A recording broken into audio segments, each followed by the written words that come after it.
Greetings to everyone.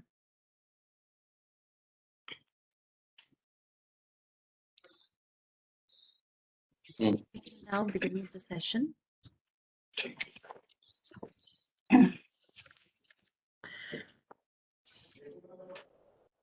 Greetings to everyone. The Department of English and Public Relations of Rajiv Gandhi National University of Law, Punjab, welcomes everyone to the Interdisciplinary International Conference on Literature, Environment, and Climate Change. The conference is being organized in collaboration with the Punjab Pollution Control Board, Patiala, Shastri Indo-Canadian Institute, New Delhi, and Assam Don Bosco University. I would like to thank all the collaborators for joining us today. I would like to specially thank the chief guest, Dr. Adarsh Pal Vig, Chairman, Punjab Pollution Control Board, Patiala. Guest of honor, Dr. Prachi Kaul, Director of Shastri Indo-Canadian Institute, New Delhi. And special guest, Father Joseph Nellanatt. We are also grateful to Honorable Vice-Chancellor, Professor Dr. G.S. Bajpai, and Registrar Dr. Naresh Kumar Vats for joining us today. The keynote speaker for the inaugural session is Dr. Richard Pickard, Professor at the Department of English, University of Victoria, Canada. I would now like to invite and call upon the Honorable Vice-Chancellor, Professor Dr. G.S. Bajpai, to say a few words.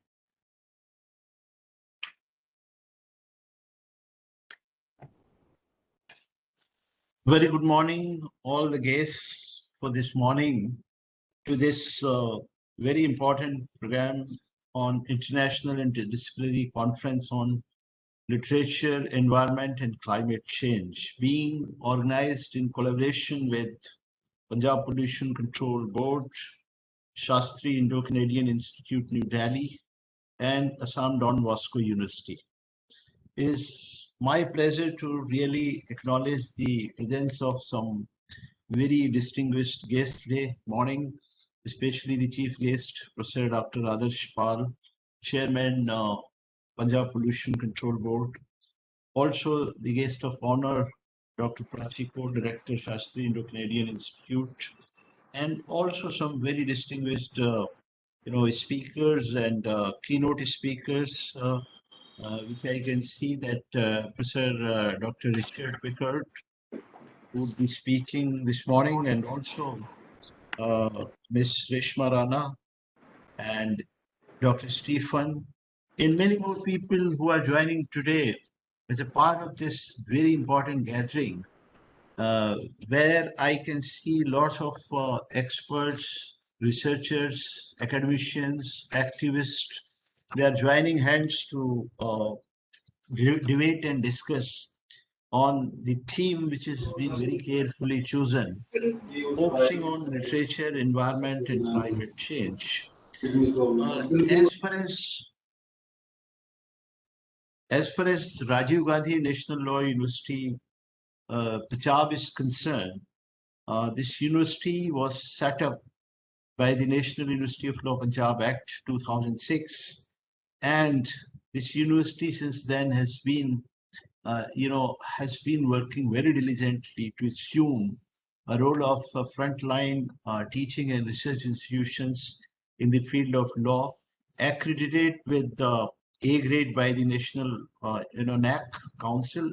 And also in the recent past, the university has registered its significant presence on account of its seminal contributions to a variety of interdisciplinary areas through its teaching, discourses, research activities. I'm very happy to say that as many as 20 advanced centers of research are working in this university to ensure an effective dialogue and discourse on some cutting edge areas having interface with the field of law. So therefore, I feel that over the years, some of these issues which were not solely in the domain of legal studies are now becoming the part of important discourse.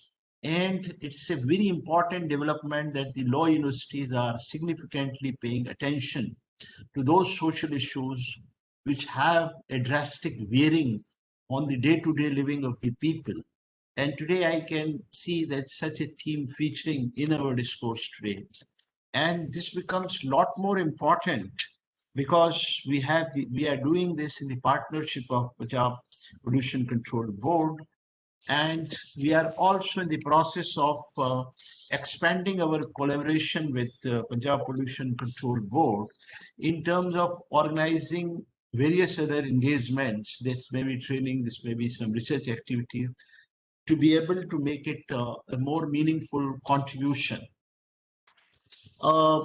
I also feel that the issue that you are focusing, though there are subject experts to speak on that subject, but climate change is something which is becoming so crucial for the human existence as such. And as we gather that the international fora and also the domestic legislation and domestic institutions are now gearing to look at and this particular issue in terms of intervening it at appropriate stages, and also in terms of shaping the policy discourses with regard to the subjects. In the field of law, what we actually express that we are actually emphasizing what we call environmental justice.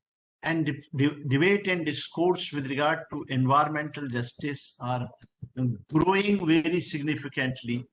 And I'm also aware that this particular, program is being, launched, conceptualized, and organized by the Department of English, and other social science departments are also partnering.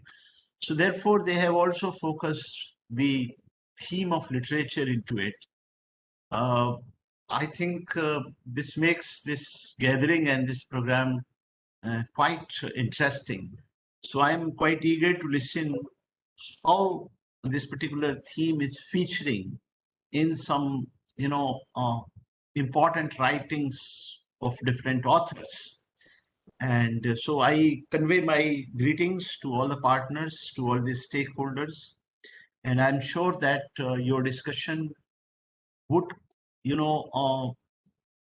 would result into some meaningful recommendations, and we would try to pursue them appropriately through our channels. But I again thank you profusely to all of you for your presence today, and I'm looking forward to hear your presentation today. My greetings to you, good luck, best wishes, and welcome to this interaction. Thank you so much. Thank you so much, sir, for that address. I would now like to invite Dr. Navleen Multani, Assistant Professor of the Department of English, to share the vision of the conference with us today. Nama. Very good morning to everyone. Are we able to understand this? Yes, ma'am, you are audible. All right, thank you so much. Worthy Vice-Chancellor, RGNUL Professor G.F. Bajpai, respected Dr. Adarsh Pal Vig, Chairman, Punjab Pollution Control Board, Patiala, Venerable Dr. Prachi Kaul, Director, Shastri Indo-Canadian Institute, New Delhi, Reverend Father Stephen Mevlin Absentia, and the Vice-Chancellor of Assam, Don Bosco University, Father Joseph Nellanatt, the Pro-Vice-Chancellor, Assam, Don Bosco University, Professor Richard Pickard, Keynote Speaker, University of Victoria, Canada, Ms. Reshma Rana, Program Officer, Sikhi, Professor Tajinder Kaur, Dr. Saiket Banerjee, Department of English, Assam, Don Bosco University, Professor Naresh Kumar was in absentia. Distinguished speakers, I can see Professor Dipendu has joined us. I can also see a few more plenary speakers who have joined us for the inaugural. Academicians, colleagues, research scholars, PRO Punjab Pollution Control Board, Vicky Bansal, the Law Officer Samiti Oswal, and my dear students. A pleasant morning to you all. The earth is what we all have in common, and it is our collective and individual responsibility to preserve and tend to the world in which we live. So the words we might be living apart, we are connecting from different places, whether it is in India or like as we were talking 2 days ago with Professor Richard Pickard, that would people, the audience in India, be interested in knowing about the places and the geographical areas in British Columbia or any other place in Canada. So we all have a collective as well as an individual responsibility to protect air, water, wilderness, wildlife, and of course, the human beings. And that is why we are all here connecting from RGNUL campus on Cisco WebEx to deliberate and address the climatic changes and also to exhibit a kind of a solidarity which is actually required to bring any kind of change that can happen. In the recent times, the environmental crisis and then climate change have led to the emergence of a number of stories about the planet. So these stories, whether they are from India or they are from abroad, have a long-lasting impact on the minds of whether we are students or we are researchers or we are academicians or we are people who are holding positions and we are capable of bringing some changes through our policies and certain other rules and regulations.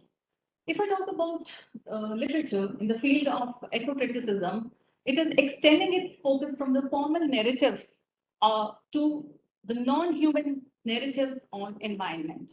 And an interdisciplinary encounter between the social sciences and narrative theory that attempts to study the everyday climate and the consequences of the climate change on humanity is very central to the conference. And that is what the conference is about. This cross-fertilization also sheds light on the climate change and its potentially deadly impact on the ecosystem of the earth. While the literary scholarship maps the experiences of human suffering and consequences of climate change on various spatial temporal scales, the metaphorical language that abounds in the literature on climate change is very central to the discourses which we are talking about today, and it is being talked about the word "o." So the literary language, though, again, this reminds me of the words of W.H. Dunn, whether poetry can make something happen. But yes, the literary language with creative metaphors, in fact, revitalize the human emotions and blend these with new perspectives over the fate of the planet.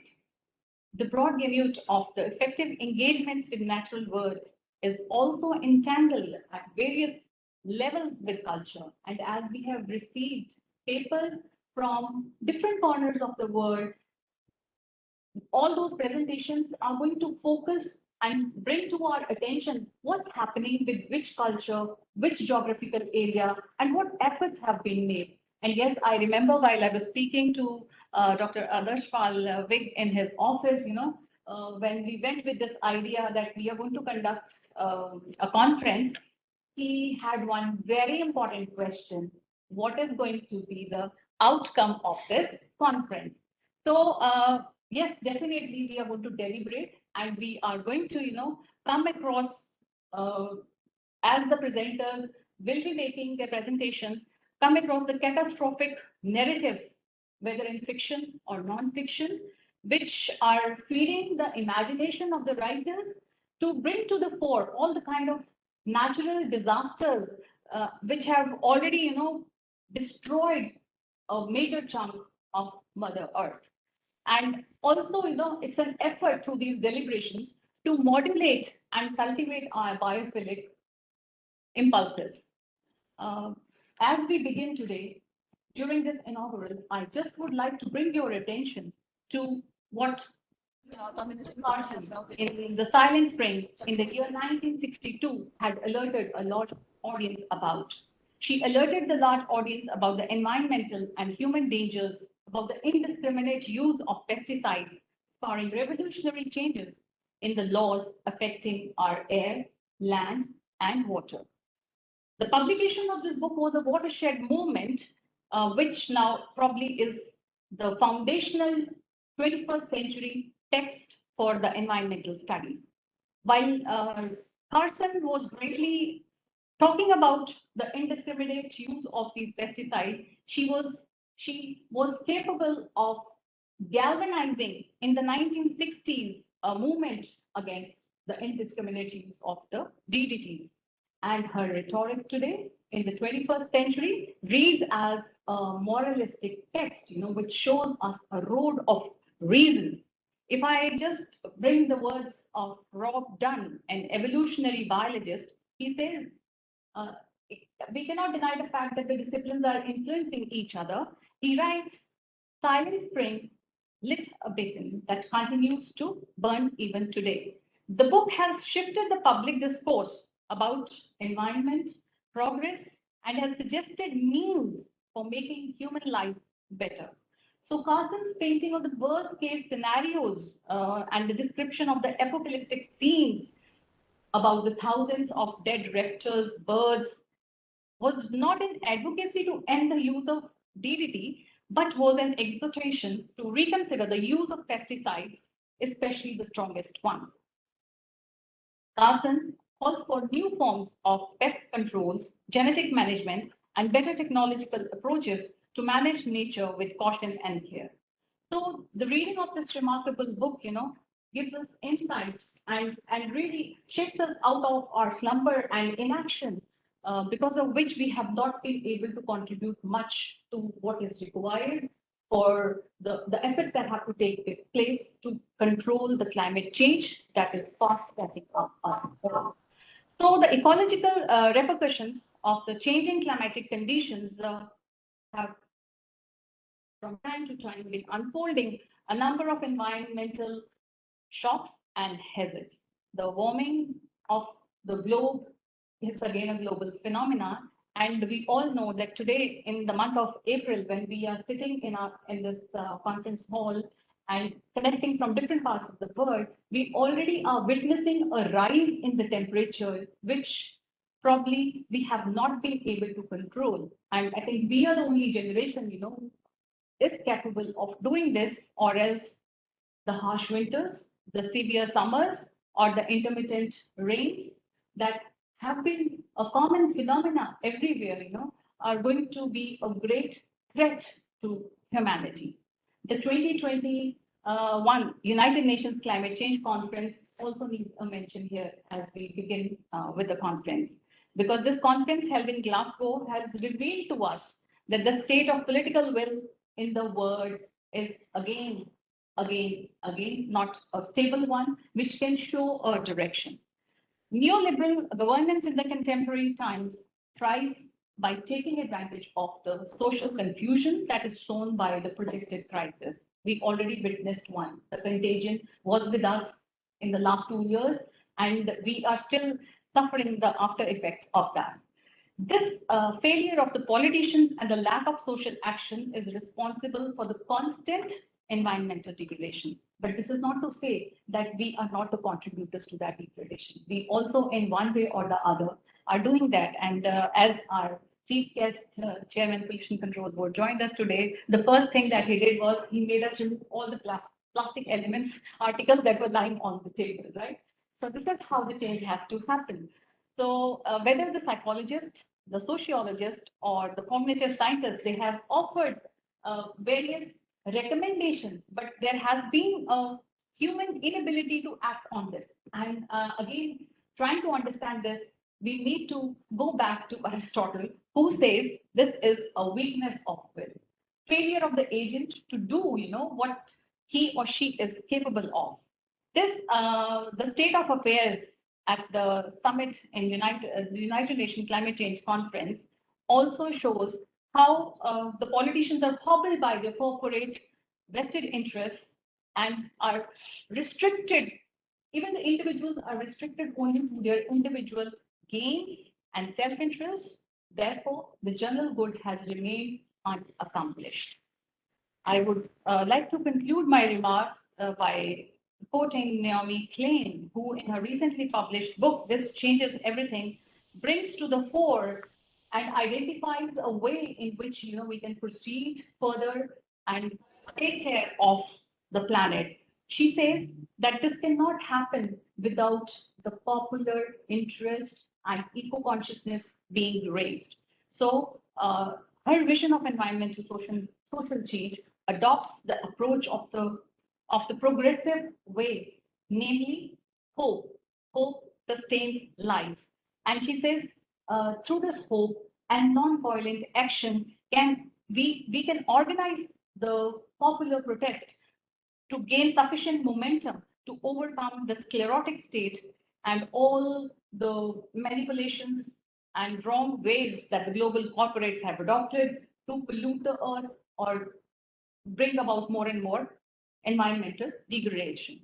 So in the absence of any coherent alternative, hope is what is binding us together, and we are here to deliberate upon the effects, and also some solutions probably are going to come up. And yes, we are going to be those agents of change who are going to initiate in one way or other something at the individual level to bring about that improvement which is required and make a contribution in controlling this climatic changes that are happening. And so therefore, what all we can say, let's all strive, think, and make an effort to have clean air, blue sky, and green earth for all. Thank you so much. Thank you so much, ma'am. I would like to call upon ma'am to introduce the chief guest for today's session, Dr. Adarsh Pal Vig, Chairman, Punjab Pollution Control Board, Patiala. Thank you, Sama. It is my honor to introduce to you all our chief guest on the occasion of the inaugural ceremony of the Conference Literature, Environment and Climate Change, Dr. Adarsh Pal Vig. He is the chairman of Punjab Pollution Control Board, Patiala. He is a renowned environmentalist and an able administrator. He formerly was the professor and head with the Department of Botanical and Environmental Sciences at Guru Nanak Dev University, Amritsar. He's also the president of Vigyan Parishad, Panchnath. Dr. Vig is having a teaching and research experience of more than 27 years. He has 118 publications at national and international level journals with impact factor, H-index. He has supervised 13 plus 7 PhD students. He has so many achievements to his record. He has been awarded the Distinguished Teachers Award in 2012 and the Environmentalist of the Year 2016 and 2018. He has also served as the director of UGC Human Resource Development Center and the project coordinator for Rashtriya Uchtar Shiksha Abhiyan at GNDU. Third is a man with a vision, and he brings to education, brings in education something which you can serve nature. So his most of his work, in vermicomposting and startups. Yes, I need to make a special mention. Though sir is asking me to stop, I cannot, because he has contributed to opening up of new startups on vermicomposting in various institutes and educational institutes, colleges, schools, and even villages. That has proved a very fruitful exercise in providing some training and research to students. So we see that, and yes, he's a man with a vision, and I have to read this out. He has emphasized that change is at the individual level, and this is the only way, in which we can control the environmental issue. So I now request Dr. Adarsh Pal Vig to share his thoughts with the audience. Thank you, Dr. Navleen, for very well placing the theme of the conference as well as introducing me.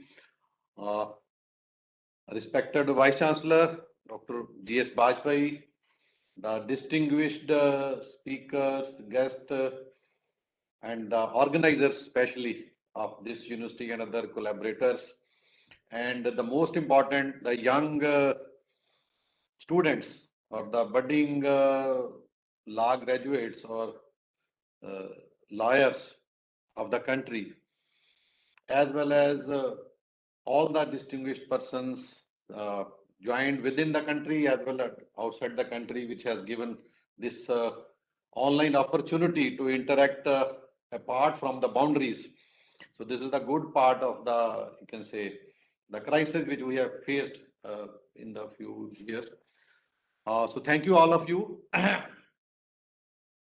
for being a part of this very prestigious institution, the prestigious conference, and all of you, the famous personalities who will be definitely doing much at their own level, as well as contributing to the betterment of the society and especially for the environment.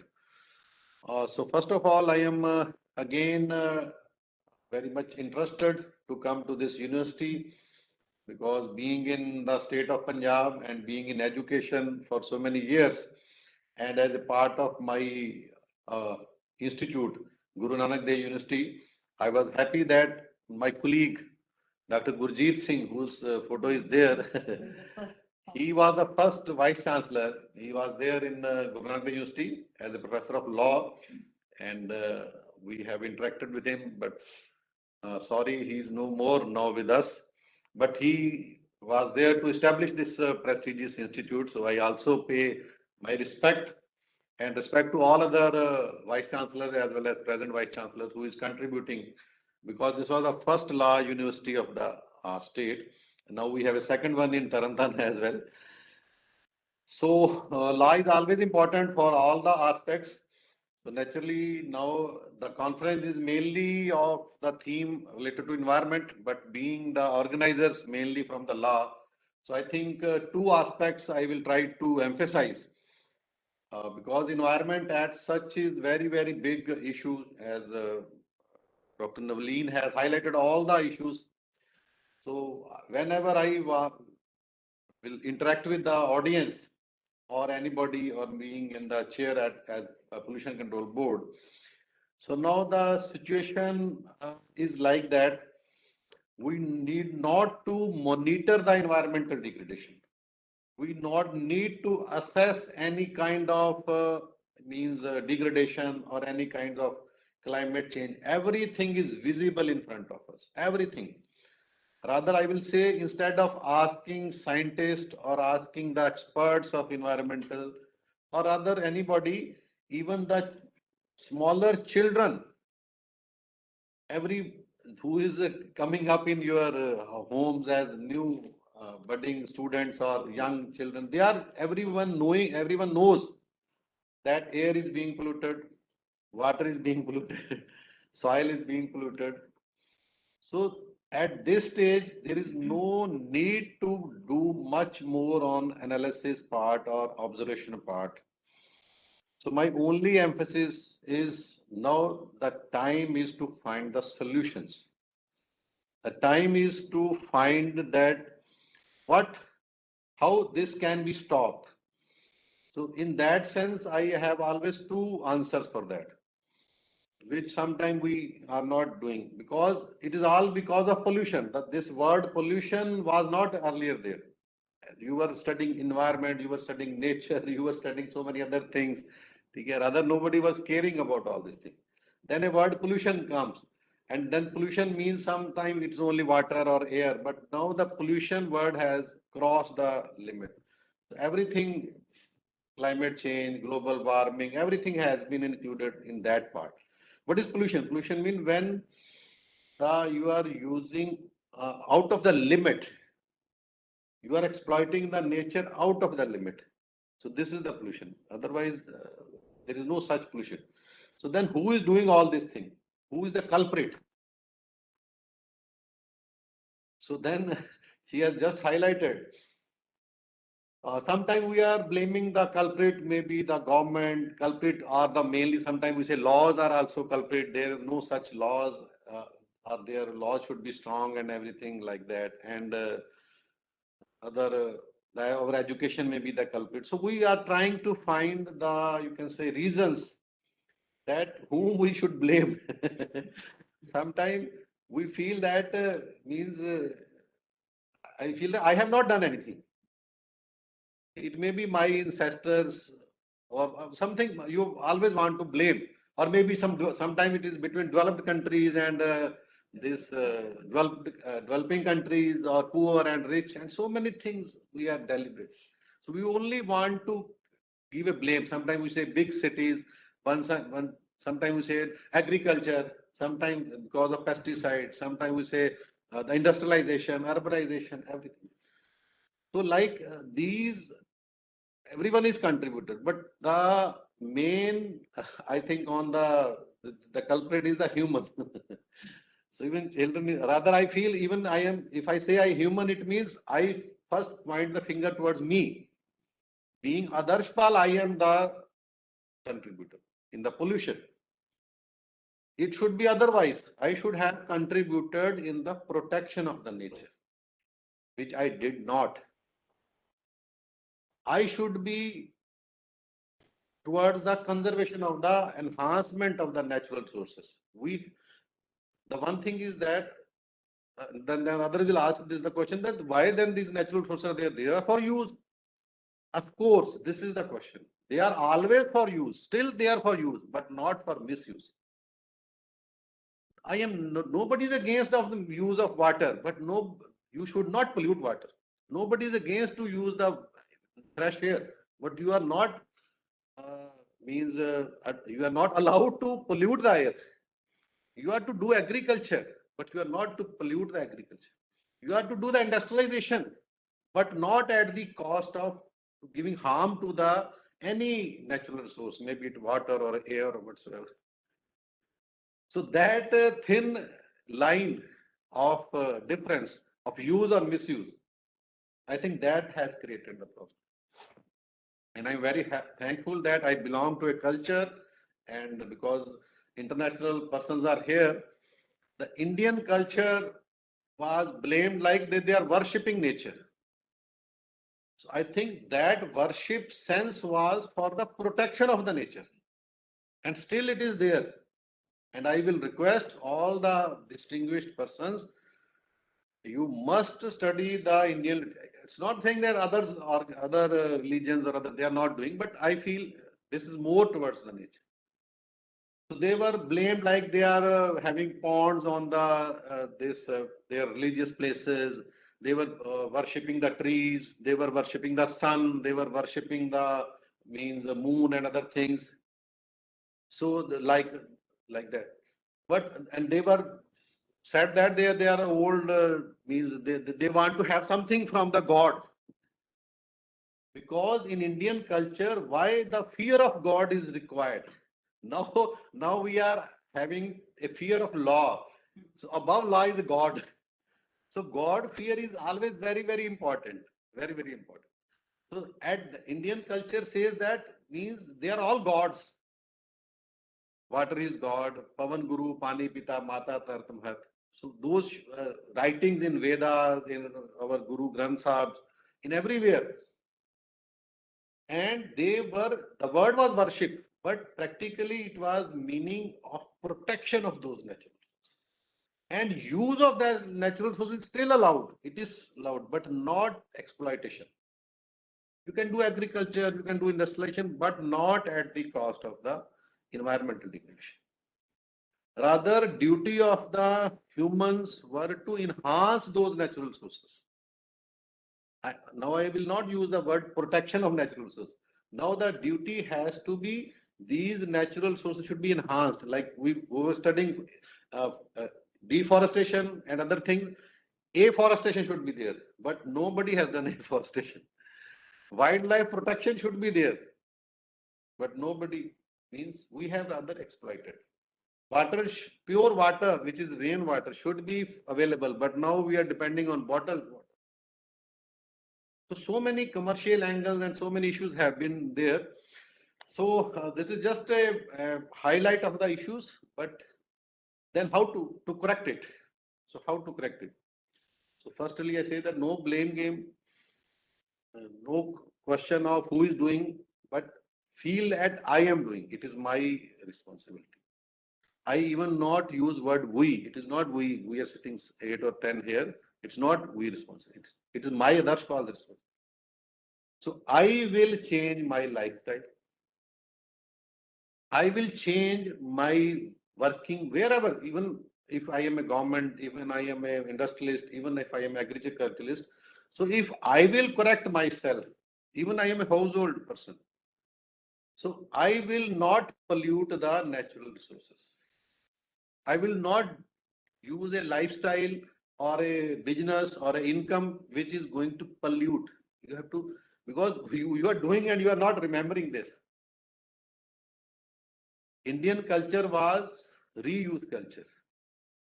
We have entered into use and throw culture.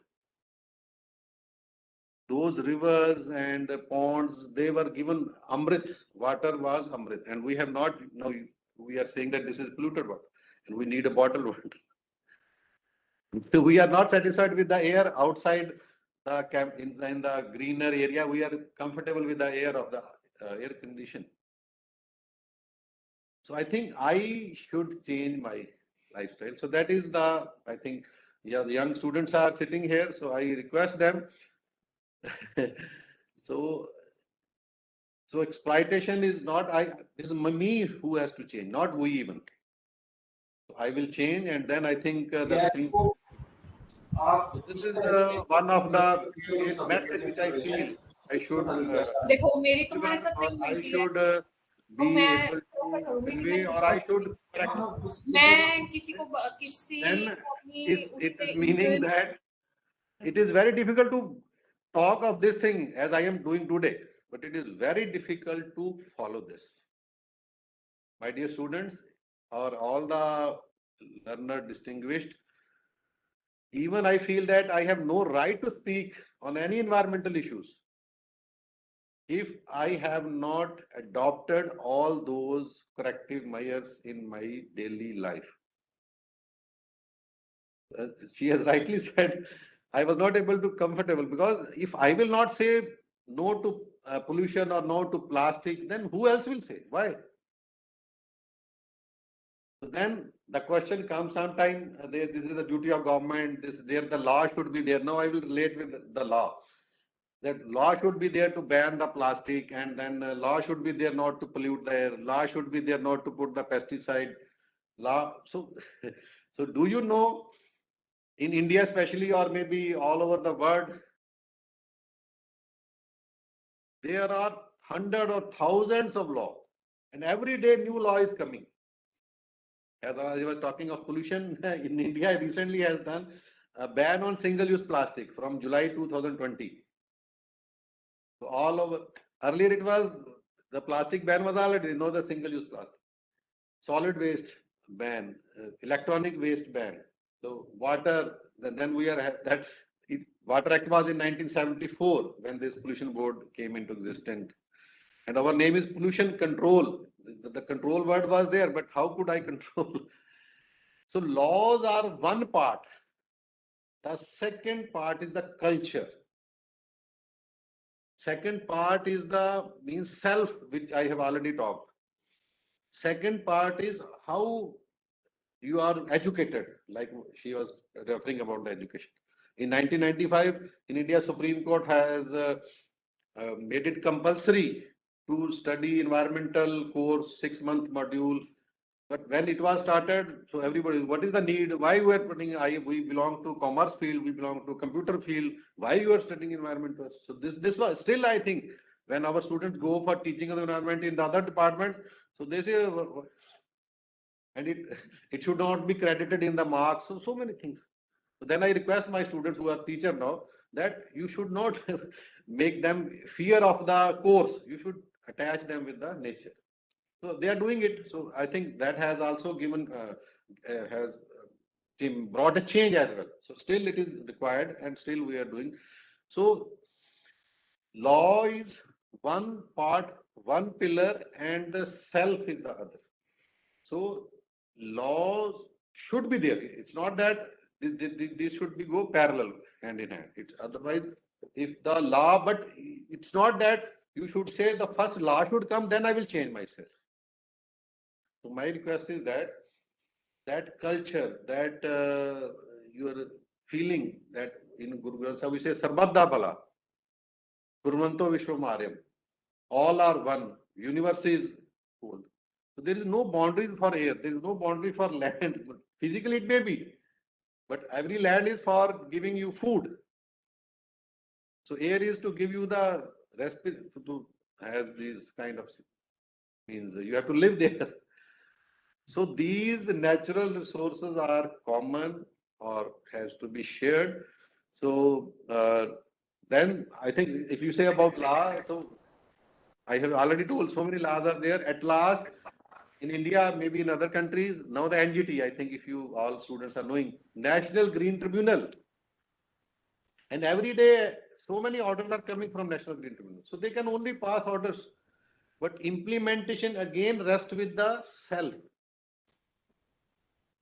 So I think self is very important.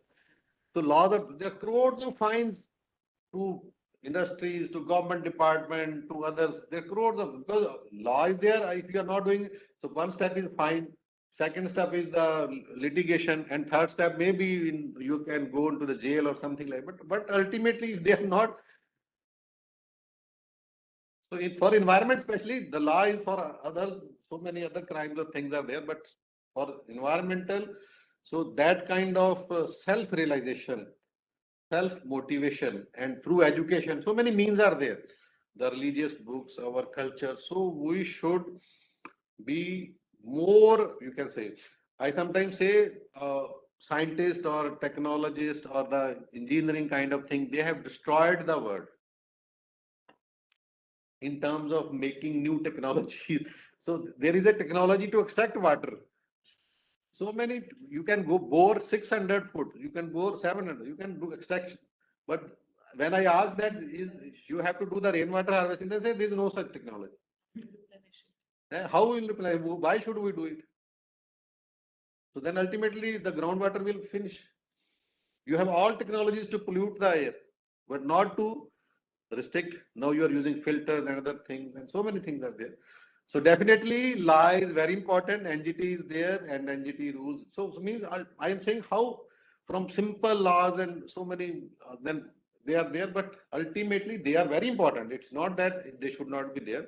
So you are part of that. You are all graduates. You are studying.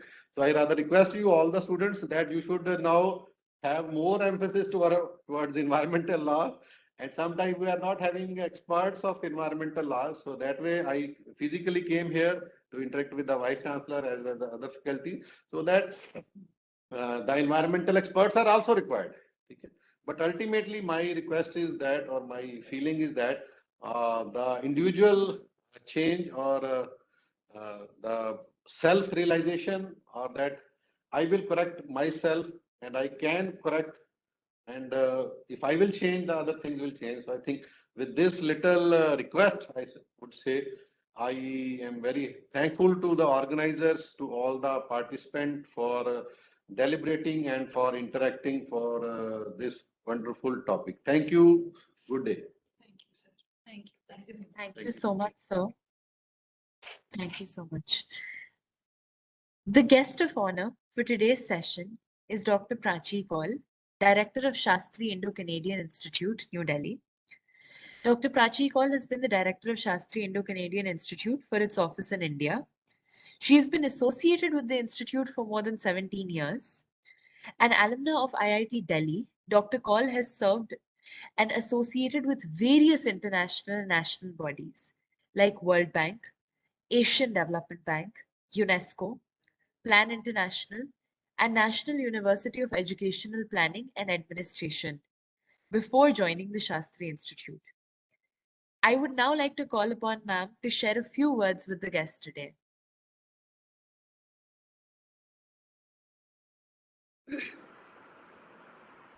Thank you so very much. Very good morning, everyone. And good evening to our guests from University of Victoria. Very warm welcome to you. I understand that it's going to be pretty late for you, but I really appreciate you joining the session that presents your willingness to support such initiatives. Thanks so much. Esteemed panel and faculty, researchers, honorable vice chancellors, and the coordinator of the event, young students and researchers, most importantly. It's a delight for me to be here with you for this opening session of the conference, which is, I would say, is most prevalent issue in current times, because it connects from various issues, not just literature, environment, and health, but also angles that are important for all of us in today's context. I would say that it's wonderful to see that you have brought in, and this being a law university, I'm sure there are going to be, it's a truly multidisciplinary approach that you have adopted by bringing literature and environment together. But I'm sure there are going to be other disciplines being discussed and deliberated. The perspectives are going to be built from all the corners and all the disciplines and all the subject areas to make it more comprehensive in approach. What is important for me to share with you that I come from Shastri Indo-Canadian Institute, which is a binational organization. Your university is the esteemed member of Shastri Indo-Canadian Institute, and we are very proud of that fact. We are looking forward to engage more meaningfully in not just in this area, but in the areas that are quite relevant to our bilateral corridor between India and Canada. What we do is provide, if this important gathering have less information about or not so well equipped with the information on Shastri, I would say we are a binational organization mandated by both the governments, Government of India and Canada. We have a wide network of institutions that are on board. From India side, we have around 130 institutions. You name a good institute and good university, it is on our board. Similarly, from the Canadian side, we have prestigious 40 institutions that are part of our network. What we are trying to do is to build connections and the connections and collaborations and partnerships. And this important job is done by two means primarily. One is by providing assistance to financial assistance, I would say, to take up issues of relevance like the one that is happening today. What we do is we reach out to the each and every component of academia and research fraternity, starting from undergrad students. So you students who are present today should necessarily explore the opportunities to be in Canada for an internship or for exploring a fellowship that can make you be there for up to 6 months' time, and spend some time with an university wherein, why not with the University of Victoria for that matter, and you can work with the professor who's here joining us, and this will give you a broader perspective what is happening at the global level. Canada being very, very sensitive and proactive as India is in terms of environment and its conservation. I'm sure the compatibility and the complementarity that you will witness from the Canadian end is going to be amazing for you as a learning experience. Similarly, I would encourage all the faculty members to look for the grants that we have and our partners have to explore building connections.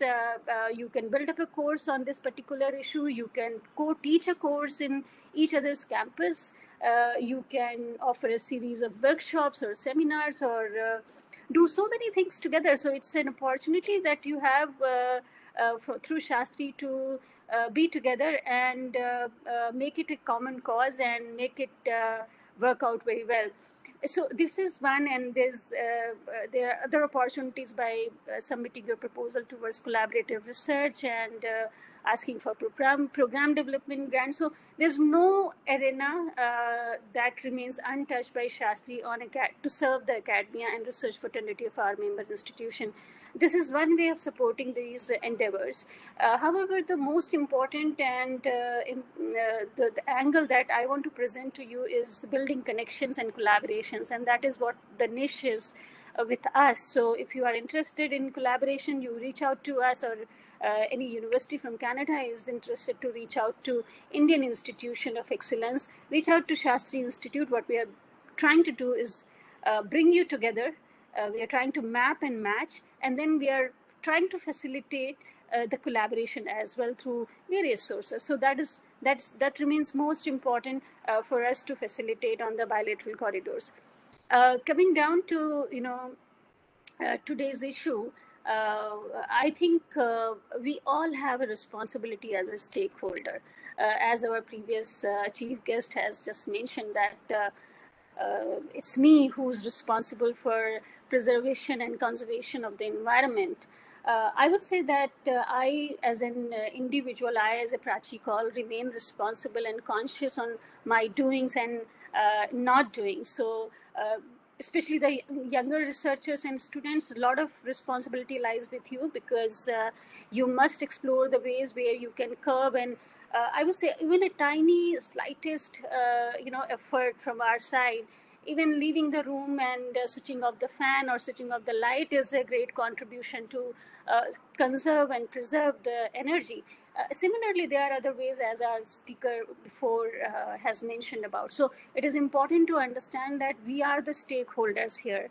We are the stakeholders to conserve it. So greater responsibility lies with us, the human, and much is being done already by the states and federal governments at both the ends in India and Canada. But that is not going to be enough unless we, as a human, are feel responsible and take this forward. Today is an important day. Today is World Health Day, actually, and as you know, this directly affects to the issue that we are discussing. So the state of our environment and planet Earth, kind of directly affects and determines the state of us, the human, and our well-being too. So to mark the occasion of the World Health Day, we are organizing, or we would say we are bringing together distinguished leader in healthcare and research to discuss and share opportunities and challenges that we are witnessing today, and also to build a resilience for tomorrow. So top leadership from Canada, like Professor Michael Strong, who's the president of CIHR, Canada and Health Research Institute, Dr. Guleria, who's director of All India Institute of Medical Sciences, president of University of Sherbrooke, are going to be with us and talking about issues that concerns all of us and how India and Canada can engage on this very important topic.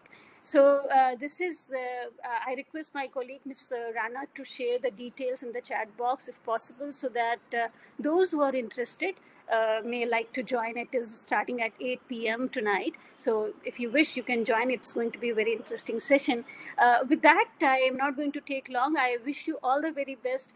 Wonderful coordination of the inaugural session, and I'm sure it's going to be quite enriching and capacity building sessions throughout this conference for the younger lot of researchers, especially, as well as the young faculty who are going to take it forward, who are going to shoulder the responsibility on behalf of institutions and as a nation as well. Congratulations once again, and it was honored to be with all of you. My best wishes, and take care of yourselves. Thank you. Thank you so much, ma'am. I would now like to invite our special guest, Father Joseph Nellanatt, Pro Vice-Chancellor, Assam Don Bosco University, to share a few words with the audience today. Thank you. A warm good morning to you all participants. Greetings from Assam Don Bosco University. This conference on literature, environment and climate change has as its backdrop the urbanization and modernization that have greatly influenced the interaction between man and environment in the recent times. Man's exploitation of nature and her resources indiscriminately is responsible for the environmental crisis of the planet Earth. The excessive consumption of scarce resources, huge amount of garbage, ozone layer depletion, and various types of pollution and extinction of species are among the major environmental problems. This is where environmental literature has a role to play. It can focus on the interconnectedness between living beings and their surroundings. Environmental education can sensitize one and all regarding the efforts and skills required to improve the quality of the ecosystem. Today, perhaps we need authors like H.G. Wells, Arthur C. Clarke, Jules Verne, or Mary Shelley to bring out novels and climate fiction books that focus on climate change. Climate change has caused a lot of environmental imbalance. In order to educate people on the importance of climate change, authors can create fiction stories to bring out the gravity of the problem. Reading a short story about climate change increases people's climate concern, according to a new study. The effect is temporary, but in combination with other messages, reading fiction could make a real difference in shifting public attitudes about climate change. Such stories on climate change or stories about global warming can play with the idea of how humanity will deal with a climate disaster in a world similar to our own. Fiction can encourage empathy and imagination. Stories can affect us more than dry facts. Good stories will appeal to the hearts of readers.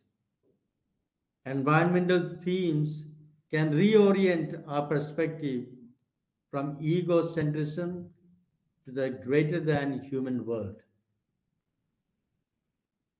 To substantiate this view, I would like to refer to a study by a group of researchers. They recruited 1,294 participants through an online platform.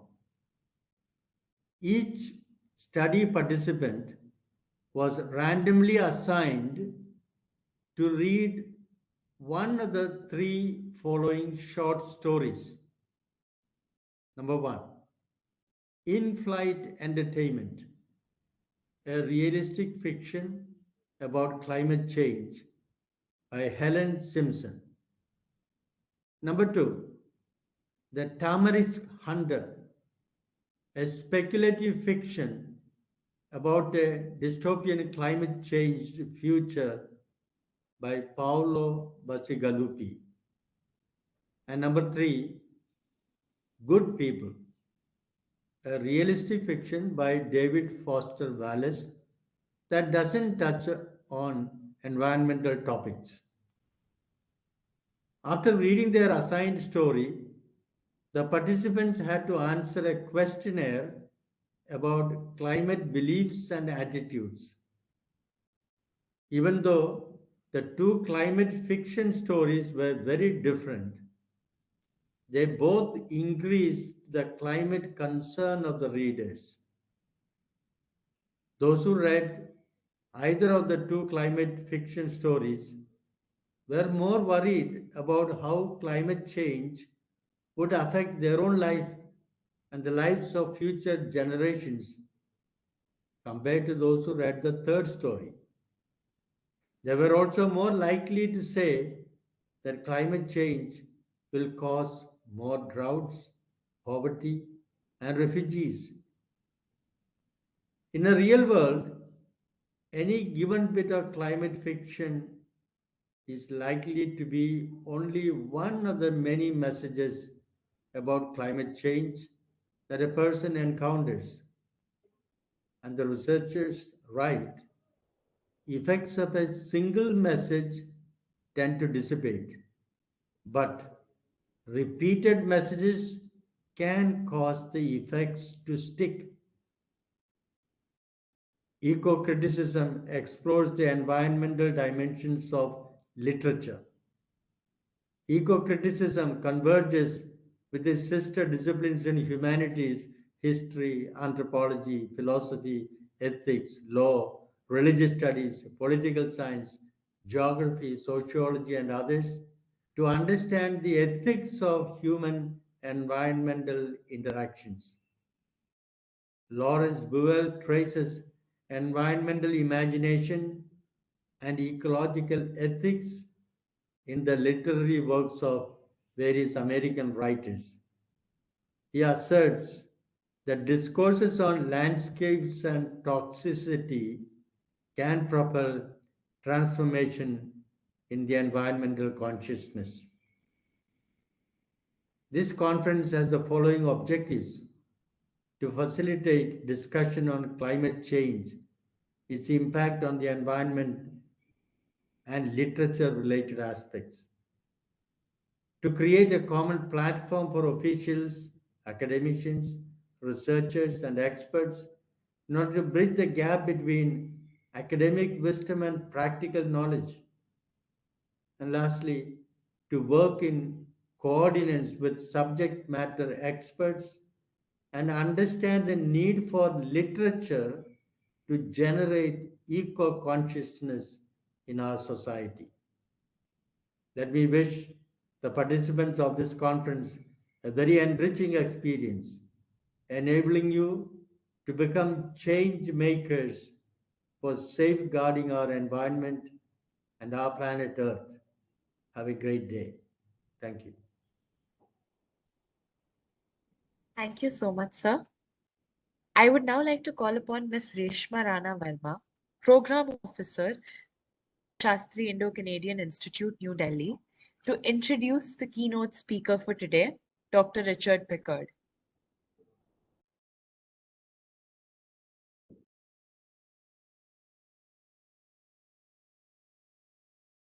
You are muted, Reshma.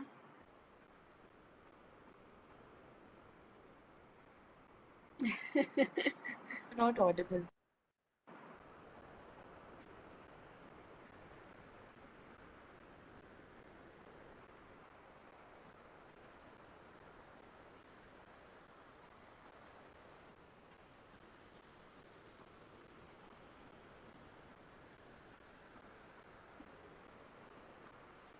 No, sorry, Reshma, we can't hear you.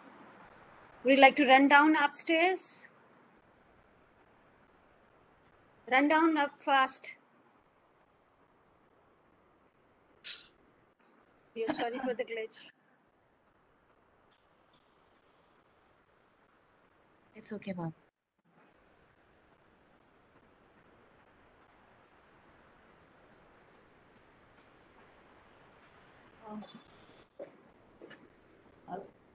Reshma ma'am, can you just unmute yourself?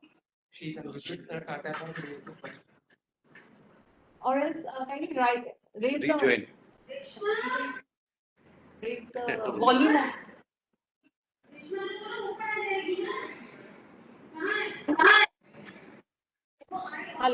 Hello. Yes, we can hear you now, ma'am. Hello.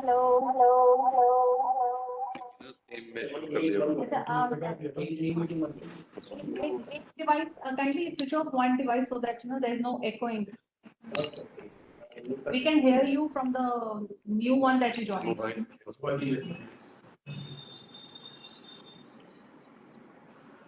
Yes. Is it better now? Much better. It's Yes, ma'am. Maybe my camera may be switched off. Oh, it's working now. Okay. Good morning to all, and my apologies for this glitch. Now it's time to listen to the most important person of the conference, who is the keynote speaker. The role of the keynote speaker is to set the keynote for the conference and to establish the basic tone and tenor of the gathering that resonates through the event. Dr. Richard Pickard, as an assistant professor in the Department of English at the University of Victoria, he teaches in the areas of environmental humanities, composition, and professional communications. He is a former president of the Association for Literature, Environment, and Culture in Canada. and he hosted UVic in 2009 binational conference of the Association for the Study of Literature and Environment, and the 2018 biennial ALECC conference. His research interests are in the field of environment and literature, 18th century studies, especially poetry, the literature and writing from the about non-urban British Columbia. Increasingly, his work has moved toward considerations of environmental justice, including the indigenous-led land back movement in Canada. In September of this year, he will be teaching a senior undergraduate course entitled Climate Change, Pandemics, and Imagining a Future. Today's talk grows out of his experience in teaching environmental humanities courses on other themes, which have included eco-criticism, ecological grief, and human extinctions. I welcome you, the professor. Now the floor. Thank you. Thank you very much for that introduction. I want to thank all of you for gathering today. I would love to name all of you separately and thank you for your participation. I'm overwhelmed by how many people are in attendance today, and I'm even more honored by the invitation than I was when it arrived initially. So I want to thank you all for gathering today and for committing your time to this crucial theme of this conference. As I say, I'm deeply honored by the opportunity to speak to you today. Although I continue to worry, as I always do with such things, that my presentation will not be radical enough. It seems always that other speakers at conferences are becoming more radical all the time, and I'm delighted by that. I'm going to try to share a screen with you so hopefully this will work. This gives you something to look at other than simply me for the next half an hour. So as I say, I may not be radical enough. We will not be at the barricades quite yet when I surrender the microphone in half an hour. But at this point, all of the work that we are doing should be understood as occurring at one barricade or another. In my own work, that barricade has to do with helping my students to understand the culture that has produced them and the culture that they are themselves producing, a culture that is destroying, as we say, so many elements of the world that allows us to exist, that allows other beings to exist. I will do my best today to justify your faith in inviting me. Absolutely, I must note that all of us working in this area have a deep sense of inadequacy at times. However, to the barricades we go together. Before I go any further, I need to follow a relatively recent Canadian tradition, which we refer to as a territorial acknowledgement. I don't know whether this practice will be familiar to very many of you. There are many ways to do such a thing, but my normal practice is to embed my acknowledgement into whatever activity is underway at the time, be it a talk like this one, a literary studies course, or a non-academic event. Many speakers deliver an acknowledgement and hope that that will inform what happens, but I don't feel that that does justice to the crises that we're responding to by developing this practice. And so first I want to offer the formal acknowledgement that the University of Victoria has developed in consultation with local Indigenous elders, which is on screen in front of you. We acknowledge and respect the Lekwungen peoples on whose traditional territory the university stands, and the Songhees, Esquimalt, and Saanich peoples, whose historical relationships with the land continue to this day. Versions of this statement are offered at all campus events at the University of Victoria, and we're encouraged to carry it with us to other locations as well to make visible the fact of colonization and the hope of decolonization of the lands beneath and surrounding our home university. Without this decolonization, Canada will never be able to help enough in facing these ecological crises that the other speakers today have already alluded to. When I speak elsewhere in Canada, or in the United States, I also acknowledge the lands in that place, as well as those Indigenous peoples whose lands they were, might still be now, and could be again in the future. The academic world, after all, is overlaid onto a material one, and our would-be transcendent politics can intersect awkwardly with the material politics in operation at particular locations. I should say that this acknowledgement is often received somewhat awkwardly in the United States when I speak there. It is not an approach that is familiar to them, although it's one they're interested in and have questions about afterwards. For myself, as I say, I never feel that the gesture of acknowledgement is complete without including a personal element to it. Indeed, the talk today will cover a lot of ground in relation to what decolonization means here. Today, I need to acknowledge two particular peoples and their territories, both of whom live some distance from Victoria, where I live and work myself. Foundationally, I would like to recognize the Sichuan peoples, sometimes called the Shuswap peoples. I grew up in the traditional lands of the Little Shuswap band myself, but today I think of another Shuswap band, the Nisconlith, from whose numbers came the much lamented George Manuel and his son Arthur Manuel. I'll always regret that I met neither of these two brilliant leaders. Their thinking about Canadian colonial practices and their importance of land in decolonization has guided much of my work in this area over the last decade, including today's talk. And I'm mindful of the honor that comes from having lived in the territory that sustained them. For this talk specifically, I need to acknowledge as well, with gratitude, the Skeet Cheston Band, who are also Sichuan peoples, whose territory is centered in an area known as Dead Man Valley. In our imaginations today, we will be spending much of our time together in Dead Man Valley, and I acknowledge the Skeet Cheston for their long stewardship of this place throughout its complicated history and its deeply, deeply shadowed future. I should say that this talk will focus on some very specific small places in British Columbia. I believe very strongly that we need to think carefully about every scale of our vision, from the local to the general. I was heartened to hear the focus on the individual earlier today. But I hope that you don't mind being carried a long way from India, at least for a short time, to some places that I am confident you will not have heard of before. To be clear, we are living through overlapping apocalypses at this moment. The brief that I set myself today, though, was to unpack some ways that my students try to imagine a future regardless. This is one reason for stressing the local. And I hope you don't see in this emphasis on the local a refusal to see the larger crises. I mean it instead as a way of addressing and making sense of those larger crises.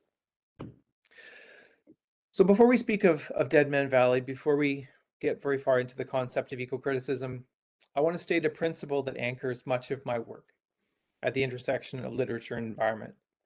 And that is that every reader is the center of their own universe.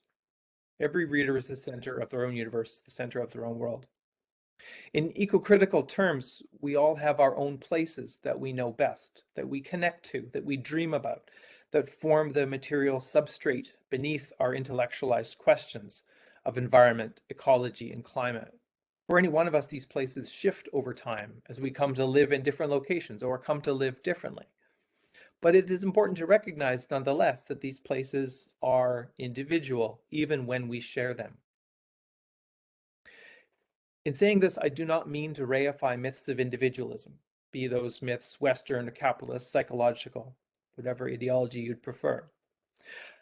I want to stress simply that when it comes to the environment, even our most intellectual pursuits have some grounding in individual experiences of place. A good example of this is the concept of shifting baselines, the term that marine biologist Daniel Pauly coined in 1995 to explain why it is that humans simply can't grasp long-term gradual environmental change. This concept of shifting baseline depends on our accurate awareness of what is around us, and that is something that we struggle greatly to manage. No matter how clear the historical evidence might be about fisheries landings, recordings of birdsong, dates of first flowering for different species, concentration of chemicals in a river, the recent past gets labeled normal. And it's against this flawed assumption of normalcy that we come to casually assess present environmental health or environmental change, that we misunderstand the signals that we should be seeing. Still, the local aside, when we need explanatory power, we tend to reach, in the end, for theoretical principles. And in eco-criticism, we often derive these principles from someone else's reading of texts grounded in places far from those that we know. When we're working sensitively enough, this is neither a totalizing nor a globalizing impulse. But I take very seriously Bruce Braun's worries about this point in his book, The Intemperate Rainforest. A term like temperate rainforest, in Braun's view, does not name a static set of cultural and ecological relations, but is the name for a constellation of elements shaped within global flows of capital, commodities, ideas, and images. In a sense, there is no such thing as nature, except, of course, there is. Braun goes on to caution against overestimating the power of these external flows, in other words, reminding us that globalization is not merely about non-local forces that touch down in specific sites. His point is that globalization works through local social and cultural conditions. It becomes an insider force, in other words. So to explore eco-criticism's dance between the local and the general, let us turn to Harold Renish's 2000 book, Tom Thompson's Shack. This book veers between many locations in BC's interior, as well as visiting Toronto, Ontario. But today our time with this book will focus on Renish's few brief visits to the local small community of Dead Man Valley. A poet who's also written several books of prose that are not easily categorized. Renish is based in British Columbia, and his work, it must be said, has seen a divided response from readers and critics. In Tom Thompson's Shack, a formally experimental prose volume, Renish tries to assess the distance between how he understands British Columbia, on the one hand, and on the other hand, how he thinks the rest of Canada thinks of British Columbia, primarily thinking of Toronto, thinking of the art culture in Canada, and an urban techno-capitalist social system. The book's structure is fragmentary, neither novel nor memoir, nor collection of essays or stories. But Renish takes great pains to situate many of the sections in very specific locations. In the section we're dealing with today, Renish focuses on a nameless but highly specific plot of land that you see on screen here, at the upper end of the evocatively named Dead Man Valley. In BC history, everything is connected and everyone is connected to everyone else. It is a huge place, but a very small town in some ways. And so Dead Man Valley is in some ways just another example of how geography and history intertwine here through the lenses of settler colonialism and the potential for decolonization. But that's not what we get from Renish. Instead, when we come to Dead Man Valley with him, he tells it through the story of a Buddhist monk from California.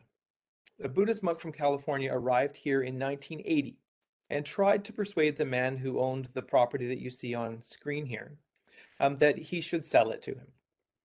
And the reason he should sell it to him is that the Rinpoche of his temple in California had decided that this location you see on screen was the center of the universe. That this small knoll at the head of the Dead Man Valley near the 70-meter tall Dead Man Falls was the center of everything. The owner of the Vidette Lake Resort turned down this offer to purchase. The monks came back in larger numbers in 1984 and 1988, trying again, but they never did succeed in purchasing it. This knoll has changed hands a few times since Renish wrote this book. And the Vidette Lake Resort has seen its fortunes wax and wane over the years, and it's changed its name multiple times. But somehow this knoll has attained a minor celebrity of its own.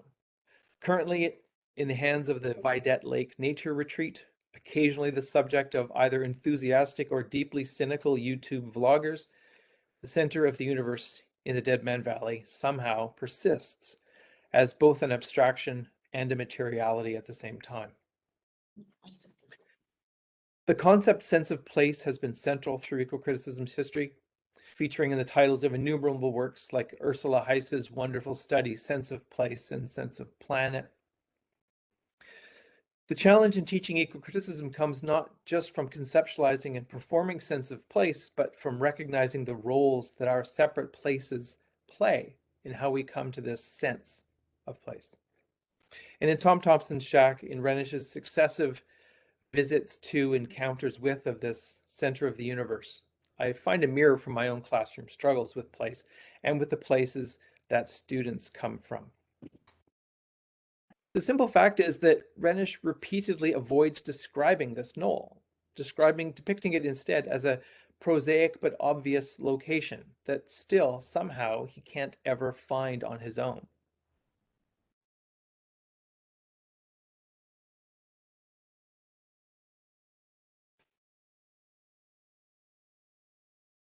Even after our fourth and final encounter with the center of the universe, its outlines remain imprecise somehow, conceptually powerful and yet still somehow sketched rather than fleshed out.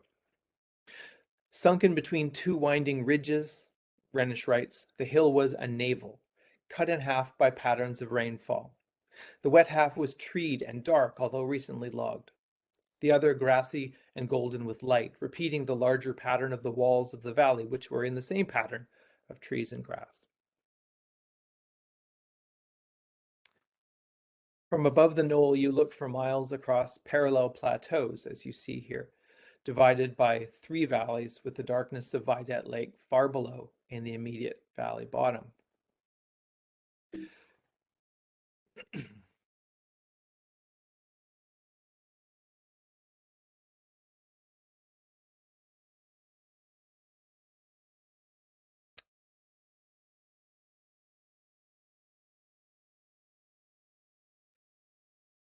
I'm having a bit of a struggle because someone has managed to get the ability to annotate. So I need to stop sharing and then restart again so that I can progress from one slide to the next. Excuse me. No problem.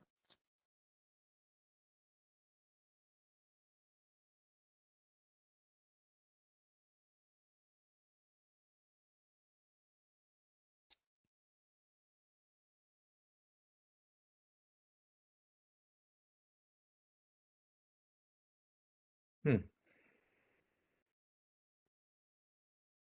All right, hopefully that will work. Sorry about that. As the book develops, Renish wanders ever further from Dead Man Valley through what seems an interminably low-stakes tour of Southern Ontario, reading his new book of poetry to different audiences. But by the end of Tom Thompson's Shack, Renish echoes the same phrasing again when he comes to try to make sense of the gulf between rural Canada and the images of rural Canada that define certain elite art in this nation.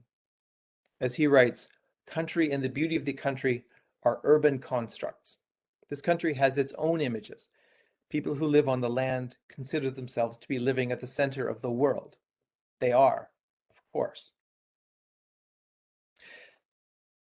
In some ways, no matter how far he travels, Renish never really leaves Dead Man Valley, even though it is only one of many important places for him, even though this is a place that he struggles to find when he's left to his own devices. He still somehow never leaves.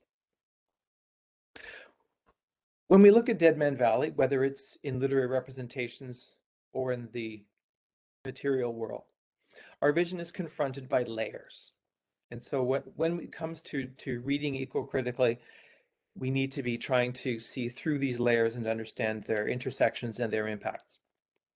In this case, we see a simultaneously ancient and contemporary Indigenous territory, We see an exemplar of settler practices in this place currently known as British Columbia.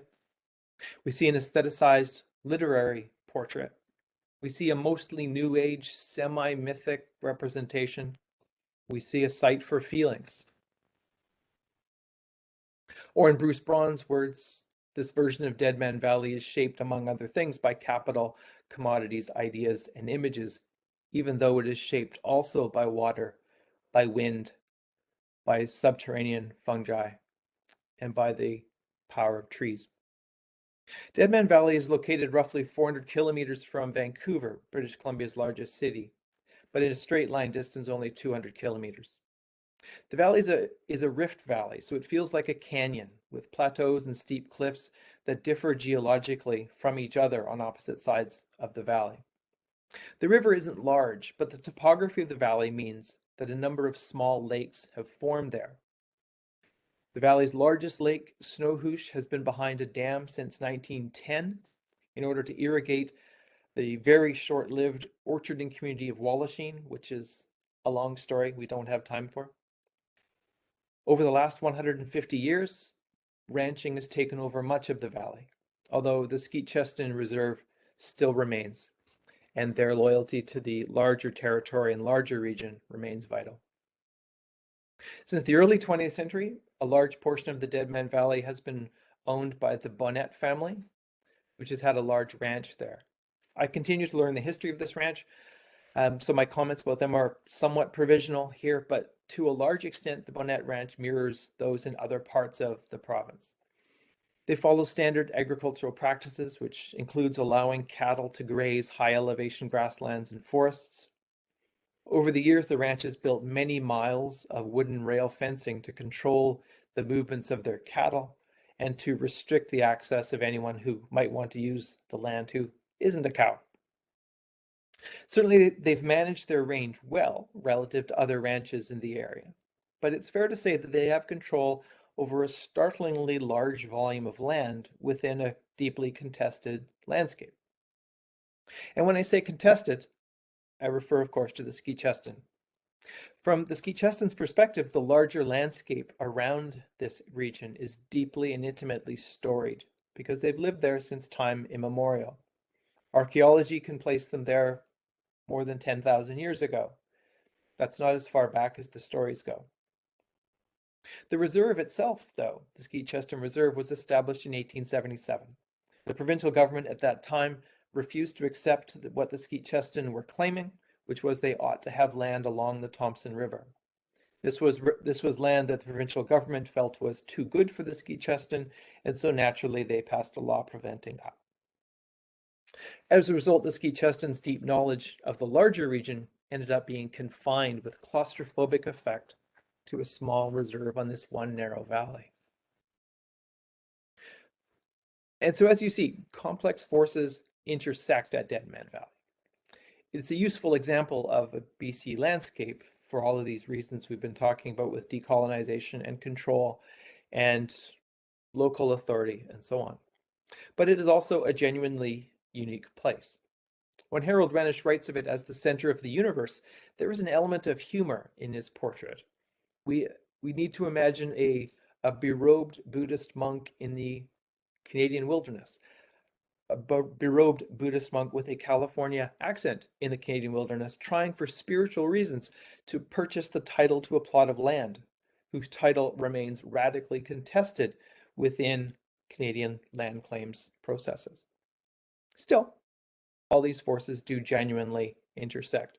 So if there is a center of the universe, maybe this is one of them. But let's step away from place for a little while and talk about principle again, about the principles and pedagogies that we might be able to use as bridges between our institutions, between our literatures, between instructors and students. Our title today is Teaching Places. And to restate some of what is behind what I've been outlining, in the moment of eco-criticism, we bring to bear on our chosen text various schema, methods, and principles. As powerful as they are, they generally depend for their strength on their development in other soils and out of other texts. I was happy to hear the name Lawrence Buell mentioned earlier, who's someone whose work I've admired for many years.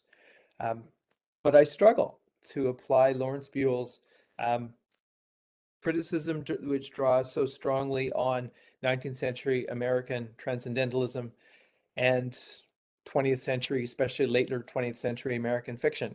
I struggle to apply that to the work that I'm doing in British Columbia. The question in the end is whether this approach, whichever approach we are using to eco-criticism, grants us access, appropriate access, useful access to the text and place that we're seeking to understand. Theoretically astute approaches need to be deployed in relation to specific places, specific literature, specific works of literature, or it's only a theory. But on the other hand, deriving a kind of bespoke eco-criticism for a particular text or place puts us at risk of what Michael Cohen describes as narrative eco-criticism. Cohen's fear was that eco-criticism would become, as you see on screen, a place where literature meets popular prejudice and would have little more than sociological interest as the unexamined views of literature professors who are also amateur environmentalists. A phrase that cuts me to the heart, I have to say.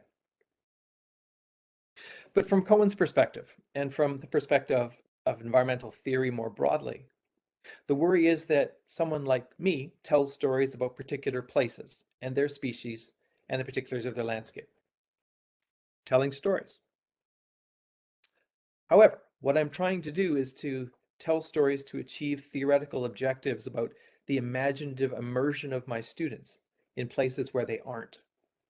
We are all in this together. I hope my students agree, and I hope that we all agree here today as well. And so I use both story and theory as a way of building bridges that help us stand together somewhere outside the mere classroom for practical effect, even if we are standing only metaphorically, even if we are not together as such. And so if I'm being honest, I use eco-criticism to build the people of a bioregion where we can remain connected to the region's past without being bound to nostalgia or solastalgia, while being open to everywhere else. I want my students to develop a clearer sense of relationships across place and time and species. All of these relationships that make any place such a complexly linked web. It is a grandiose intention that I shudder to say out loud. Plus, it's a doomed enterprise to some extent because I teach for myself only 30 students every couple of years in this specific area. The rest of my teaching is in other things. But never mind. That's my goal, building a culture. And I recognize beyond this simple arrogance of assigning myself this task, I recognize that I've embedded myself deeply through this in liberal fantasies of individual will. And I run the risk, therefore, of all this being not much more than a neoliberal distraction from the real work of decolonization, environmental justice. But in telling these stories, I am thinking all the time of anthropologist and ethnographer Julie Cruikshank. And what she wrote was that storytelling may be a universal human activity, but understanding what one hears requires close attention to local metaphor and local narrative conventions. It is not only about what is being told, it is about how it is being told. And that focused attentiveness to how something is told is the job of eco-criticism, the job of English departments, the job of all of us interested in culture. So in my case, I tell stories about flowers and about historic trade between Indigenous nations in the bulbs of those flowers. I tell stories about barely edible wild berries that kind of taste terrible, except that you can make delicious preserves from them. I tell stories about big trees and small creeks and weathered cliffs. And all of these begin as my stories. But in being shared, they become our stories and may eventually maybe become your stories. As I said earlier, every reader is the center of their own world. Dead Man Valley, if I can tell its stories properly, with the help of Harold Renish, if I can help Harold Renish tell the stories, then I can briefly represent in Dead Man Valley the center of a student's world. And with luck, they will return back to their own world with fresh eyes and a new way of seeing.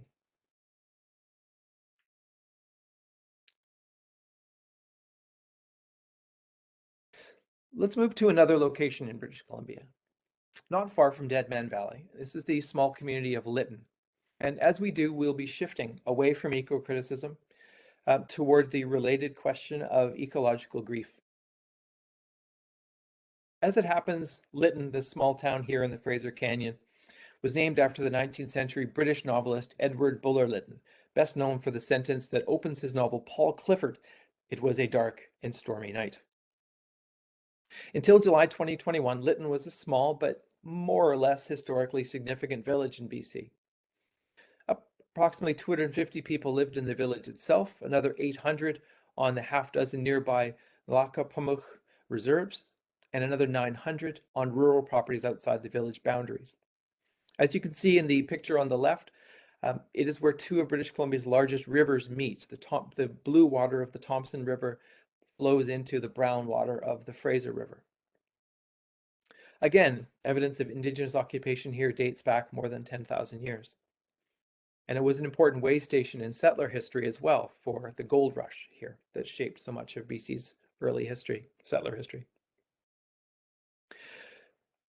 For various reasons, Lytton has a very small linchpin role in BC literary history, fiction, the history of BC fiction too, but we need to talk first about why I mentioned July 2021.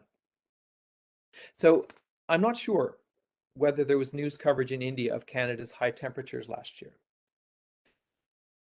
Canada in general has a reputation for being not very warm. And until last summer, no location in Canada had ever crossed the threshold of 45 degrees Celsius. On June 27th, 2021, Lytton, 100 kilometers from Dead Man Valley, the temperature reached 46.6. The next day, it reached 47.9. On June 29th, it reached 49.6 degrees, fully 5 degrees warmer than any temperature ever recorded in Canada. On June 30th, the next day, when the temperature was only 48 degrees, a fire ignited not far from town. And by the end of that day, the village of Lytton had been obliterated. All 6 reserves had been burned to the ground. And most rural properties in the area, of course, had also been destroyed. Reconstruction has not begun of Lytton, even though we are 9 months past. As you can imagine, local residents have strong feelings about all of this. And one of these feelings naturally is grief. Primarily, this is from the experience of loss, the loss of homes and animals and belongings. But we need to explore, I think, the quite particular phenomena of ecological grief within the larger context of responses to disasters like this one and to disasters which have struck other places all around the world.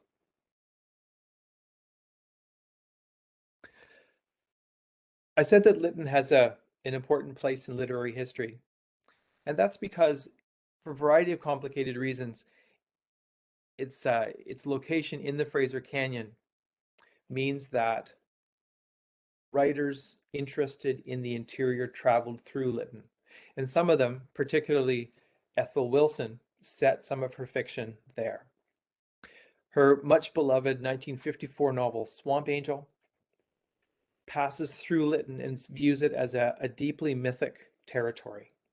Sheila Watson's 1959 novel The Double Hook is set a little bit further north. But these two novels, in all kinds of ways, set the foundation for the entire subsequent trajectory of British Columbia fiction. Canadian culture has a kind of manly sense to it in what other countries think of it somehow in terms of being a frontier. British Columbia fiction is not that in certain ways. And it's because of Ethel Wilson and Sheila Watson and places like Lytton. And so I want to talk briefly about Teresa Kishkan's 2020 novel, The Weight of the Heart. The Weight of the Heart is built exactly on this understanding of these works and places. The book is set in 1974, and before the book opens, the main character's brother, an archaeologist, drowns in the Fraser River. His body washes up in Lytton. The main character is working on her master's thesis, on her MA thesis, on the fiction of Ethel Wilson and Sheila Watson. And so she's been meaning to travel to Lytton to retrace the footsteps of these authors and to see where their characters went. But now she has another reason as well. And so the novel is Isabel's attempt to make sense of the fiction that predates her by 20 years, to make sense of her brother's death in his life, to make sense of the place that matters so much to these people. Kishken's main character walks the streets and paths of Lytton, drives the same highways, drives the same back roads. And in all sorts of ways, The Way to the Heart is therefore exactly the kind of book that can bring together important strands for my students when we talk about BC literature, Canadian literature, and the environmental humanities. And this is because of Kishken's narrative decision to overlay so precisely her main character's personal grief with the ecological grief that all of us attentive to climate and to changes in nature should be experiencing. Her book, of course, came out 1 year before the town was obliterated by fire. When I use the term ecological grief, I do so thinking of Ashley Consolo and her work with the Labrador Inuit communities. There are other useful terms to consider in this respect, such as Sarah Jaquette Ray's concept of climate anxiety, as well as Kate Sandilands' excavation of the term depression. But to me and to my students, Consolo's thinking seems to offer the sharpest analysis of the challenges we face in living through the Anthropocene, and the clearest perception that still, somehow, opportunities for hope continue to persist, that we have the ability to make such opportunities. In my senior undergraduate courses in the environmental humanities, we consistently find ourselves entering what Consolo has described as an unprecedented form of mourning. In speaking of her own encounters with the ecological grief of the Inuit she's working with in Labrador, she stresses the novelty and the isolation of what she and they were going through. Essentially, she was interviewing elders of different communities there and asking them how things had changed. And it was intended initially as a kind of record of landscape level change. But what became immediately clear is that everyone cried, and that these serious individuals were deeply, deeply bereft at having to tell the story of the changes in their places.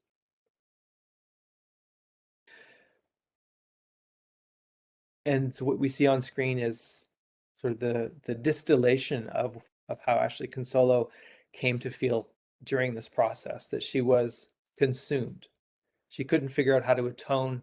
She could not figure out how not to be crushed by the weight of the stories that she was telling and the emotions that she was having shared with her.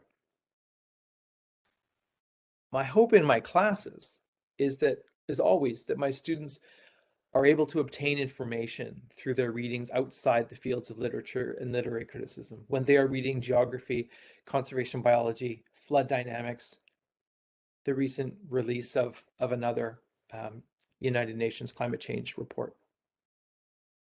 We do come away informed, for sure, but consistently as well, we build in what has to be an openly shared set of feelings, which are variable and diverse in their operations and details, yes, but they are shared. And uppermost in my mind always is the simple fact that the point of classroom exercises, I am making my students confront and engage with what Consolo describes as the pain and daily realization of human and ecological suffering. My students think they know what they're signing up for when they enroll in this course, but strong feelings are unpredictable. And these days I've come to understand much more intimately that I've exposed through these practices a great many students to genuine risk as a result of the emotions that they encounter. Sense of place is a complicated thing. When place itself changes as radically as it did at Lytton in the summer of 2021, there can be no doubting that the sense itself has to change along with the place, as has been articulated in work on the concept of shifting baseline syndrome. So if literature before the fire about Lytton can represent so much of BC, What does it mean now that Lytton is being obliterated as a direct result of anthropogenic climate change? Kindly request attendees to please mute themselves. I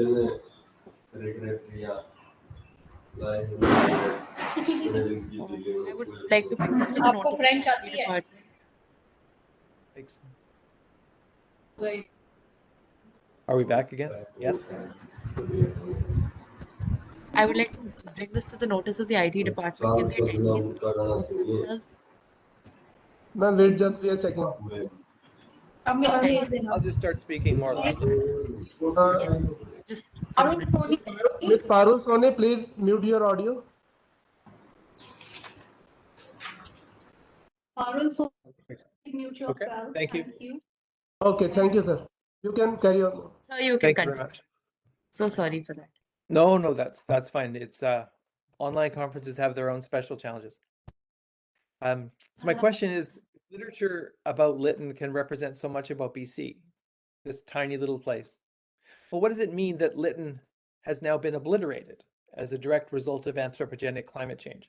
And what does this literal physical erasure from the landscape mean for literature and for literary studies? So the fire that obliterated Lytton did not stretch to the Dead Man Valley. However, a different fire did, which was called the Sparks Lake Fire after the location of its ignition.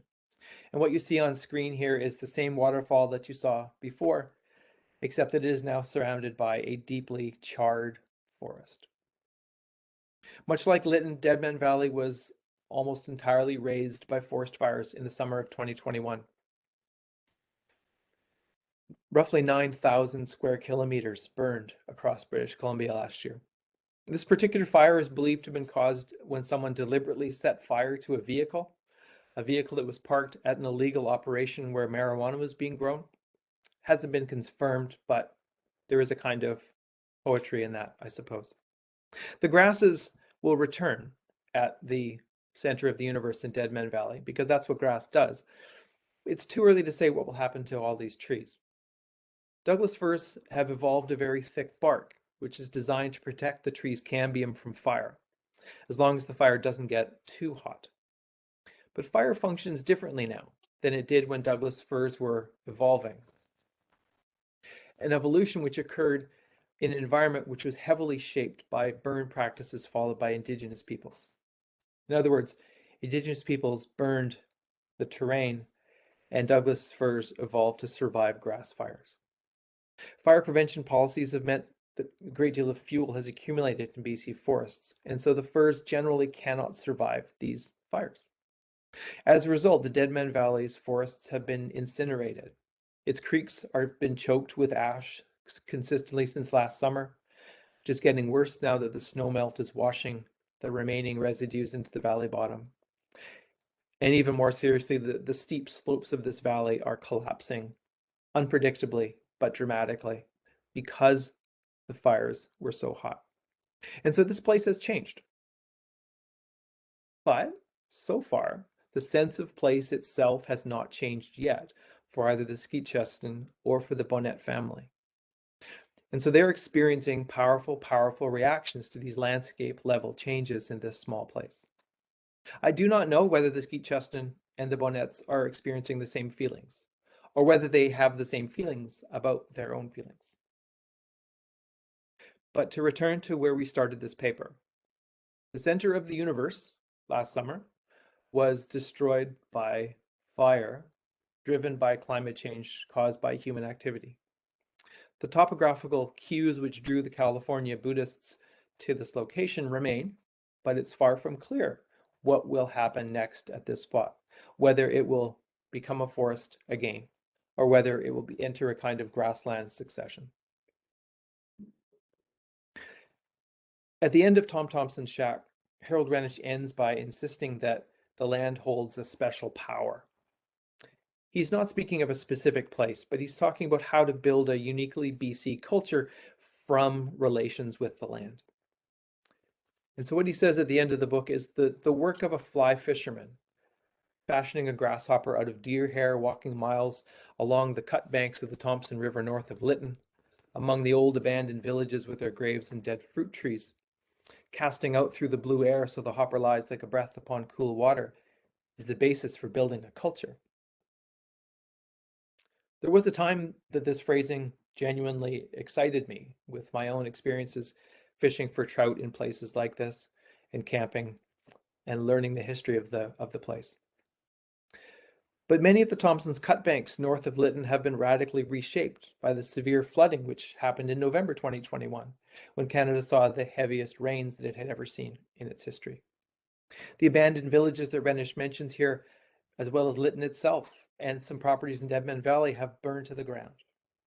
The steelhead salmon that this fisherman is seeking, which returned up the Fraser River past Lytton to the Dead Man River annually for thousands of years, are on the verge of extinction now. However, the basis for building a culture remains, and always remains, in spite of this apocalypse. And it is genuinely an apocalypse. I've been talking today about a local one, but there is a larger apocalypse at work. The sense of place survives through pain, through grief, through rage. And if we are mindful ecologically, we can carry on empowered by the drive to imagine a future that respects the past. This talk today has been, I acknowledge, tied intensively to places very far from the Rajiv Gandhi National University of Law. I do not know your places, and I do not presume to direct you in your own responses to the local and global disasters that are threatening the very existence of the human species. I hope, however, that the local lessons that have so concerned and consumed my students and me have been able to assume some general form for you here. And I wish you all very well with this conference. Thank you. Thank you so much, sir. Thank you so much for that lovely address. I would now like to call ma'am for the vote of thanks.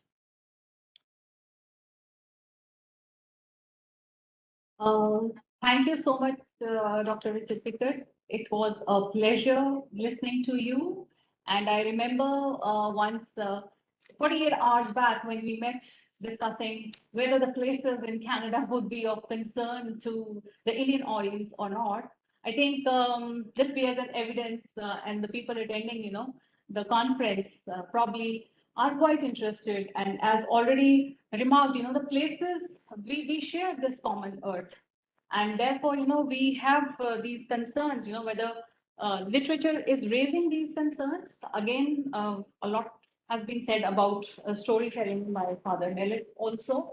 And you also mentioned so much in great details, all how close attention to these stories can be really effective in molding, shaping our eco-consciousness. And that is what is required.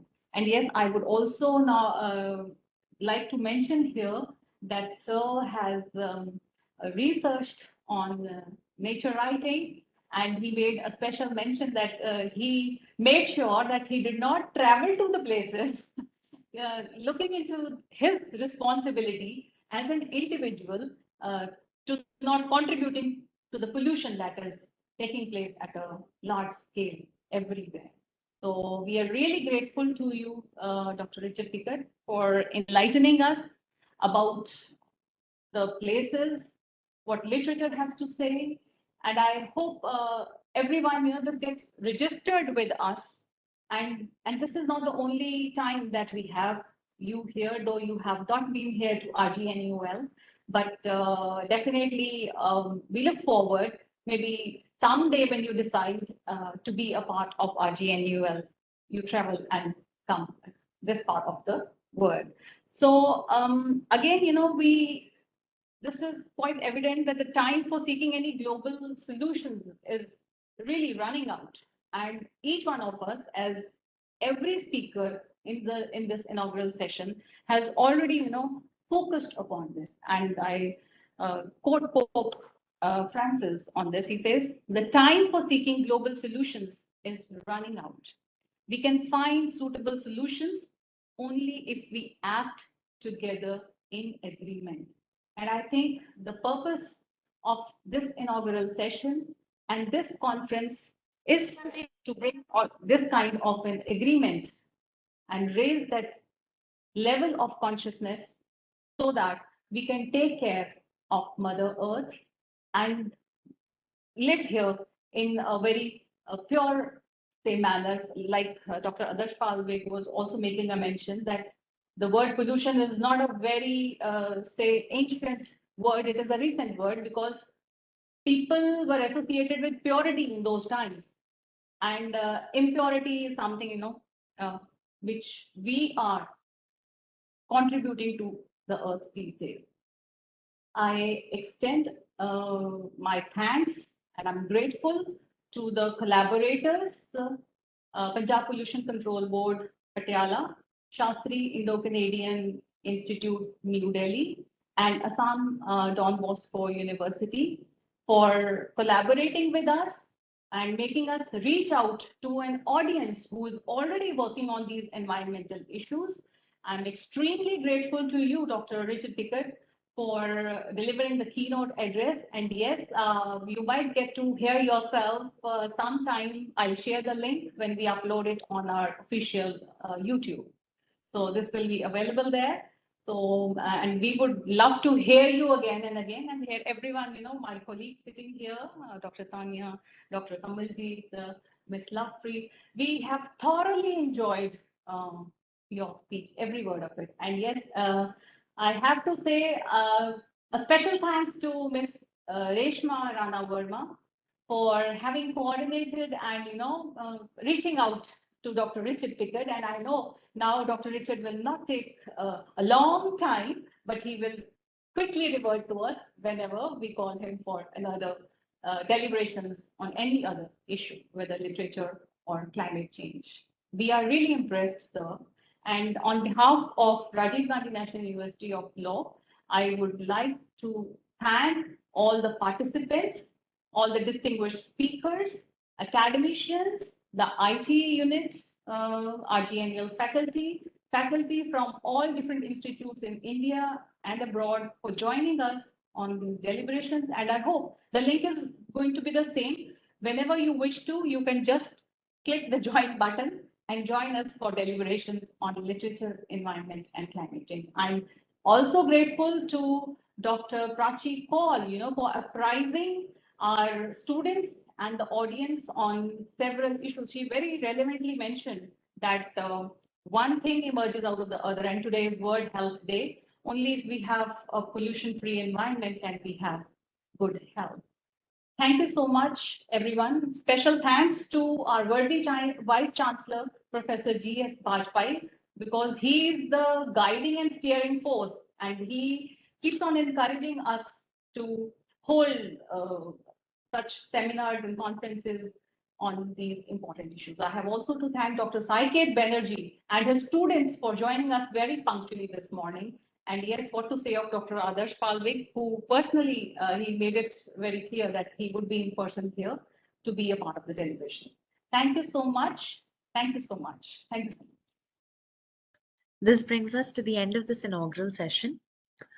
We would now be breaking for a short tea break for 10 minutes, post which the sessions can begin. Thank you. Thank you so much.